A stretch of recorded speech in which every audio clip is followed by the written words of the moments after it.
amigos do canal Academia Olímpia, tudo bem, pessoal? Estou aqui hoje para falar sobre um pouco sobre a questão de Dáquila, sobre a questão de o grande objetivo, né, que eu entendi do Dáquila, que é a questão da congregação, a questão da união, a questão da parceria, né? E de tudo que eu vi lá que é feito em prol e benefício das pessoas, principalmente das pessoas mais humildes, né? Então eu achei muito bonito tudo aquilo, só que não é só discurso, pessoal. Existe uma movimentação efetiva para levar esse benefício realmente, né, efetivamente, na prática, na vivência para as pessoas, para influenciar diretamente o dia a dia para que as pessoas tenham benefício. Então isso é uma coisa maravilhosa. E por que eu estou falando isso? Eu estou falando porque assim, ó, quando a gente ouve falar, é uma coisa. Quando a gente pesquisa algumas coisas por conta própria, tu dá um passo a mais, mas é outra, né? Mas ainda... Agora, quando tu vai lá, quando tu te desloca até o local, quando tu vê com teus próprios olhos, quando tu presencia fenômenos, a coisa começa a ficar diferente, gente. Por que eu estou falando isso? Porque ontem teve uma pessoa que colocou um comentário dizendo: ah, eu fui banido do Dáquila e não sei o que, agora eu sei porquê, mas não me disse qual o motivo que ele foi banido do Dáquila, e disse: ah, Luke, ó, cuidado com esse pessoal aí e tal. Então, gente, assim, olha, eu não sei qual foi a intenção do cara, não sei por que ele foi banido, ele não explicou, né? Mas, para alguma coisa mudar minha opinião em relação ao que eu vivi, ao que eu vi, ao que eu presenciei e ao que eu constatei, não é qualquer um que vai chegar aqui falando, não, uma pessoa que eu não conheço, uma pessoa que não disse por que foi banida, e disse pra mim ter cuidado com os caras. Meu, é 1 ano que eu tô lidando com os caras, com esse pessoal aí, né, do Dáquila, Urandir, todo mundo ali, e o que eu tenho visto, né, é que as pessoas que atacam eles são os mau caráter, como eu tenho mostrado diretamente aqui. Então não são eles os vilões da história. E depois de eu ter ido e presenciado, né, gente, eu sou muito ruim de viagem, assim, é muito difícil para mim sair, coisa e tal. Eu sou muito, mas muito caseiro. Mas muito caseiro mesmo. Eu gosto daqui, gosto lá do sítio onde lá, já fiz os vídeos aqui, onde a gente plantava alguma coisa, a gente fazia algumas coisas lá, né, que é ali em Nova Petrópolis. Então, se restringia mais ou menos entre aqui a nossa casa e ali a nossa estada lá nas terras ali. O que a gente chama de sítio, não tem ainda uma sede, não tem uma casa ainda, né? Um dia vai ter, nós vamos trabalhar para isso. Já estamos trabalhando para isso, aliás. Né? Mas então eu ficava muito restrito a isso, cara. Então para mim, me deslocar até Mato Grosso do Sul, cara, é longe pra caramba, tu entende? A gente se desloca até Porto Alegre, pega um voo até São Paulo, de São Paulo até Mato Grosso, Campo Grande, né, que é Mato Grosso do Sul. Depois é mais 80 quilômetros, parece, até Corguinho, mais 30 quilômetros de chão até Dáquila. Então assim, ó, pra quem não é muito chegado à viagem, a deslocamento, pra mim foi uma coisa, entendeu? Mas assim, ó, os fins justificam os meios, então eu passei por todo esse sacrifício. Para mim é um grande sacrifício isso aí, né? Cara, eu tenho 1,92 m, eu mal caibo na poltrona do avião, então tem um problema de cãibra na minha perna direita também, assim. Então aquela hora de tu pousar o avião, que tu tem que sentar e tu não pode mais levantar até que o avião esteja parado, é terrível pra mim, gente, aquela parte ali. Então a gente superou tudo isso porque tinha uma razão, tinha um motivo muito específico por trás de tudo isso, que era conhecer pessoalmente e vivenciar. Porque no momento que eu tô aqui já há 5 anos, expondo aqui, né, as minhas experiências, as minhas visões e a credibilidade que nós conquistamos aqui no canal, foi aonde ninguém pode apontar alguma coisa que a gente falou aqui como mentira. Então a gente criou uma credibilidade. Por quê? Porque sempre as informações que eu levo para as pessoas aqui, elas vêm de muita pesquisa, elas vêm de cruzamento de dados. Eu digo, as fontes, mencionam as fontes aonde eu peguei a informação. Então todo esse cuidado que a gente tem em transmitir o conteúdo, porque se a gente luta pela verdade, a gente sabe que qualquer deslize, o pessoal do sistema vai usar contra nós para nos desacreditar, nos descredibilizar. Então a gente tem que ter muito cuidado, a gente tem que estar sempre pisando em ovos com tudo isso, né? Então o fato de eu estar falando sobre o Urandir, a melhor coisa, Urandir e Dáquila, né? A melhor coisa que eu tinha a fazer realmente era eu ir até lá e constatar as coisas lá para continuar endossando, né? Então eu já acreditava pelas pesquisas que eu tinha feito que o pessoal é do bem, está trabalhando no lado certo da força, da luz no caso, e só aconteceu que eu só constatei isso, eu só confirmei tudo que eu já achava. Né? Em relação aos fenômenos, pessoal, e aos contatos, aí então nem se fala. Porque como eu expliquei já no outro vídeo aqui, logo que eu voltei de lá, o primeiro vídeo que eu fiz, eu tive seis ativações de GNA. Uma antes de eu conhecer o pessoal e mais 5 depois. Eu expliquei bem direitinho, quem não viu o vídeo, volta lá aí, uns 4, 5 vídeos atrás, aí aqui no canal, ali, e as minhas experiências lá em Dáquila, daí eu conto como foi tudo isso aí. Né? Então, gente, ainda que lá em Dáquila, muitas coisas que eu presenciei, aquela parte do teu subconsciente racional e questionadora, né, e cética, pode dizer, não, mas isso aí aparece umas luzes esquisitas no meio do mato, não, alguém poderia estar produzindo isso. Sabe aquele lado mais cético que te fala assim, coisa e tal? Como a gente sabe da intenção de como trabalham as pessoas lá, então tu sabe que não caberia. Então os fenômenos poderiam ser reproduzidos? Sim, a TV Manchete, a TV Record, aliás, produziu um flash lá que era uma mentira, justamente para tentar desacreditar os fenômenos legítimos que acontecem lá. Então não quer dizer que não sejam reproduzíveis. Então a pessoa que ainda tem dúvidas, tu vê uma luz no meio do mato, pode não ser definitivo para que tu tenha certeza ou não em relação a alguma coisa. Só que, pessoal, aí, quando é que passa do campo de coincidências e de possibilidades de fraude? É quando tu volta de lá.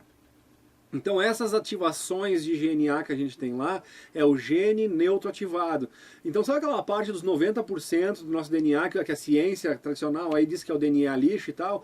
Esses GNAs são para ir ativando essa parte do DNA aí, né? Lembra que eles dizem que a gente só usa 10% do nosso cérebro. Então o trabalho do pessoal do Dáquila lá é para que a gente passe a usar mais desses 10% do cérebro, que nos possibilite o contato com as pessoas, que nos possibilite a visibilidade desse mundo que não é visto pelo nosso campo normal de visão. Então por isso esse treinamento tão intensivo, né? E quando a gente volta de lá, essa questão de dúvida, será que esse fenômeno, será que essa luz, será que isso é fraudável ou não? Será que é verdade aquela luzinha que apareceu? É realmente um fenômeno? É um ser de outra dimensão? Ou é alguém lá se bobeando com uma luzinha lá para enganar os trouxa, como o senhor Gevaer faz questão de colocar, né? Aquele mau caráter que a gente já expôs e cansou de expor aqui, né?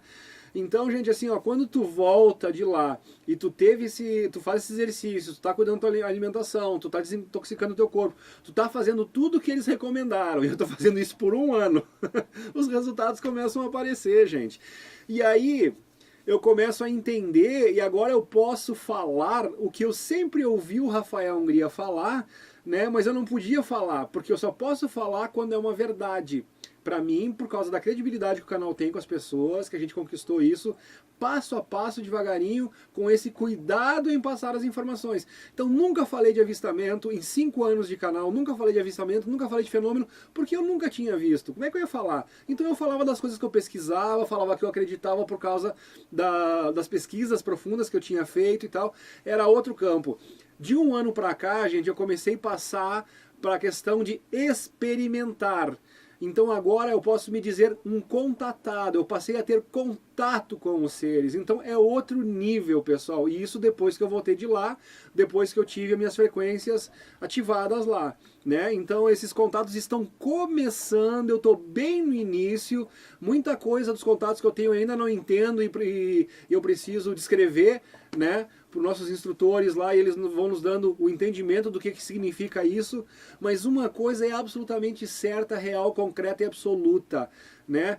Quando esses fenômenos começam a acontecer contigo no teu quarto, no teu corpo, dentro da tua casa, quando tá sozinho, quando tu tá a quilômetros de distância do Dáquila lá, né? Aí não cabe a menor possibilidade de qualquer ação do teu subconsciente, da parte cética, te dizer, não, isso não pode ser verdade, porque tu tá vivenciando. Então tu entra naquela fase, vocês me desculpam, gente, a palavrão que eu vou usar agora, mas o Rafael Hungria usa muito quando ele diz que ele tem contato e ele está cagando para as pessoas, se as pessoas acreditam ou não, porque ele está vivenciando, é muito pessoal. Gente, eu estou entrando nessa fase. Então, depois que eu voltei de lá, né, que eu tive esses 6 GNAs de frequência dos genes ativados, né, os genes neutros, que eles estavam neutralizados, né, que é aquela brincadeira que o Enki fez lá atrás, né, quem conhece bem a história dos Anunnaki sabe, quando eles ficaram com medo do ser humano poderoso que foi criado ali, que seria mais poderoso que os próprios Anunnakis. Então Enlil, Anu, o pessoal se reuniu lá e pediram para o Enki inativar, né, grande parte da nossa cadeia de DNA que nos possibilitava todo esse poder dos teles, né? A gente brinca aqui, tu tem o telepizza, a teleentrega, a gente brinca bastante aqui em casa, eu e a Mari. Mas não, gente, é a telecinese, a telepatia, até teletransporte, dependendo do grau de desenvolvimento que a pessoa tem, ela pode chegar ao teletransporte. Claro que não é assim, né, gente? É muita coisa. Tu começa com os tele mais fáceis, assim, vamos dizer assim. E as coisas começaram a acontecer, que eu comecei a presenciar, passam do campo, gente, de qualquer coisa que possa ser fraude. Porque tu começa a ter contato físico com os seres, né? E embora a gente não consiga ter o entendimento das mensagens que eles estão nos passando, a gente precisa ainda de um socorro, porque a nossa frequência ainda não está naquele ponto, que nem o Felipe Castelo Branco, o próprio Rafael, o Otávio, que eles recebem, eles ouvem a voz claramente, né, em português alto, claro, nítido, que não deixa dúvida. Eu estou começando a ativar, então eu estou começando a ter as percepções, estou começando a ter os contatos físicos, de forma que eles começam a tocar, eles te dão um chacoalhão, assim, é uma coisa meio esquisita isso, pessoal. Mas, né, então, às vezes tu tem sonhos com direcionamentos e eles te acordam logo depois do sonho para que tu tenha a memória bem viva do que tu sonhou, para que a mensagem fique estabelecida, né? E daí, como eu não sei direito, às vezes, o significado dos sonhos, que às vezes eles têm questão de interpretação, eu ainda preciso de ajuda. Mas uma coisa é certa, os contatos começaram comigo, os contatos físicos. Então, não só diversos avistamentos de nave que eu vi lá, as naves de GNA, os pulsos que piscaram, nave para cima, nave para baixo, aquela coisa toda, né? A questão dos fenômenos que começaram a acontecer dentro do meu quarto. Né? Bola de luz, que são os ultras e coisa e tal. Enfim, gente, eu não fico nem fortalecendo muito essa questão, batendo muito essa questão, porque é muito pessoal, isso é muito pessoal. Eu só posso dizer para as pessoas que frequentam o meu canal há 5 anos e que sabem o compromisso com a verdade que nós temos, eu nunca falei sobre nada disso. Por que eu nunca falei? Porque eu nunca tinha vivenciado. Pra que eu vou estar aqui pra mentir? Eu não tô aqui pra mentir pra ninguém. Entendeu? Agora eu comecei a vivenciar, então agora eu posso falar. E se alguém não acredita ou quiser se desinscrever do canal por causa disso, eu vou ter que ter aquela atitude do Rafael. Tô cagando. Vou fazer o quê, cara? Eu tô aqui pra falar a verdade. Se isso está acontecendo comigo e é verdade, estou aqui para falar a verdade. Então eu tenho que ter a coragem, né, de falar isso para as pessoas, porque às vezes as pessoas ficam, outros, né, pessoas que estão vivenciando isso, se restringem nessa hora e não querem falar, porque sabe que é nessa parte, ih, agora pirou, agora enlouqueceu, agora não sei o que. Cara, louco por louco já me chamavam de louco desde que eu comecei a falar ufologia nesse canal. Então, ó, tô me lixando. Então, para as pessoas que estão conscientes do que está acontecendo, que estão conscientes dessas possibilidades, estou aqui dando meu depoimento pessoal. Então, não vai ser um cara que vai vir aqui, um cara que eu nunca vi, que eu não sei quem é, que vem falar mal do Dáquila dizendo que foi banido de lá. E, cara, sinto muito. Talvez se tu realmente foi banido, deve ter tido alguma razão para isso, né? Agora vim tentar me alertar, dizer cuidado com os caras do Dáquila, não sei o que, cuidado com esses caras aí. Depois do que eu vi e vivenciei, eu acho que eu tenho que ter cuidado com quem me diz para ter cuidado com eles. Por causa que eu fui até lá, vivenciei, eu fiquei 1 semana, né? E mais do que isso, além de tudo que eu vi lá, como eu relatei aqui no canal, as conversas que eu tive com pessoas de fora do Dáquila, da região lá, de qual é a visão do Urandir que eles têm. E o Urandir é um cara que ele faz o que os prefeitos não fazem, o Urandir faz o que os políticos não fazem lá. Né? A grande maioria dos políticos, ele ajuda, de fato, ele tem ações que reverberam diretamente na vida das pessoas lá. Ele ajuda, ele influencia a vida das pessoas, e isso qualquer um que vai lá é constatável, pessoal. É só vocês ir lá, entrar nos comércios local, lá perguntar sobre Urandir e o que as pessoas de lá acham sobre Urandir. Vocês vão descobrir. Eles respeitam muito o Urandir porque o Urandir beneficia as pessoas diretamente. Ele traz melhoria de vida para as pessoas, principalmente as mais necessitadas. Então é claro que eles respeitam e gostam do Urandir. E confiam muito mais no próprio Urandir do que nos políticos, né? Porque político a gente já está desacreditado, né? Embora o Urandir também tem todo um movimento para começar a mudar essa classe política. Ele tenta botar dentro desse meio político pessoas com essa outra visão, pessoas com esse compromisso, com essa responsabilidade de trabalhar pelo bem das pessoas e da sociedade, que é o papel do político, mas que é distorcido e não é cumprido. Né? Quando se inventou democracia, política, essa toda coisa, é para ajudar as pessoas. Só que isso é distorcido e é levado para as pessoas que entram lá por interesse próprio. Então o Urandir, nas suas ações, lá e o pessoal do Dáquila, eles estão tentando. Então quando ele se envolve com política, é para começar a colocar os pingos de água limpa. Sabe aquele copo de água suja, que é a questão da política hoje? E tu começa a pingar água limpa, o copo vai transbordando. Tu vai pingando água limpa, água suja vai saindo, vai pingando, só água limpa, chega a um ponto e aquele copo está cristalino. Então é isso que nós começamos a fazer. A gente tem que começar a botar as pessoas bem intencionadas, ainda que sejam muito poucos, ainda que sejam pinguinhos de água no oceano, em algum momento a gente tem que começar. Então, meus amigos, esse é o processo de limpeza da questão política que a gente está se mobilizando para tentar fazer um mundo melhor, né? E Dáquila, gente, Dáquila é inclusão, Dáquila é união, Dáquila é parceria, Dáquila é congregação, entendeu? É toda essa parte bonita. Então, em relação até essa questão de, vamos supor, um festival de música, né?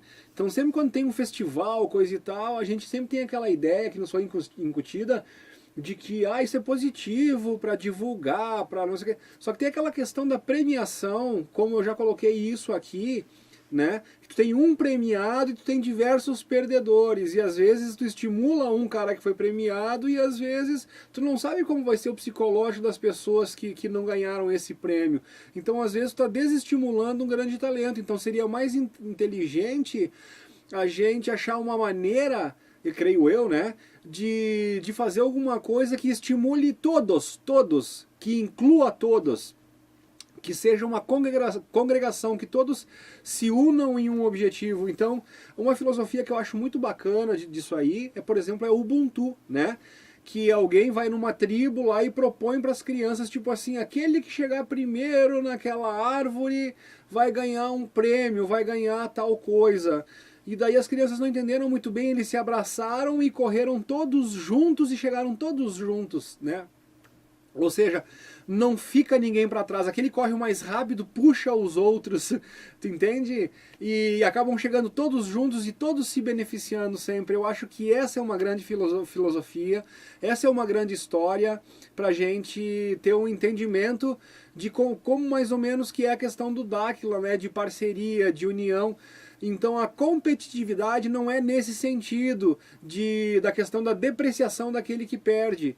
Né? Então a gente tem que ter muito cuidado com esse tipo de coisa, tá, pessoal? Então fica aqui o registro, né? E espero que as pessoas tenham entendido o recado, ok? Valeu, beijo!